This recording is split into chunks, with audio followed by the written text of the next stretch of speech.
অনেকের মধ্যে একটা সমস্যা আছে যে আমরা রাতের খাওয়া থেকে ঘুমের তফাৎটা খুব কম রাখি। আর আমরা ভাবি যে ঘুমিয়ে গেলেই ঘুম থেকে ওঠার পরে সবকিছু ঠিক হয়ে যাবে। আমরা যখন ঘুমিয়ে যাই তখন শরীরের সব অঙ্গ-প্রত্যঙ্গ রেস্ট মুডে চলে যায়। হার্ট রেট কমে যায়, মস্তিষ্ক স্লো হয়ে যায় এবং মাংসপেশি রিল্যাক্স হয়ে যায়। কিন্তু এই সিস্টেমটা একটা ক্ষেত্রেই থাকে না, সেটা হচ্ছে ডাইজেস্টিভ সিস্টেম।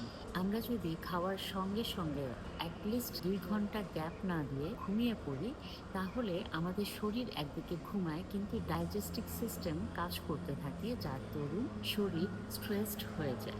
সকালে তাই ৮ ঘন্টা ঘুম হওয়ার পরেও দেখা যায় যে শরীর ক্লান্ত লাগে এবং মাথা ভার মনে হয়।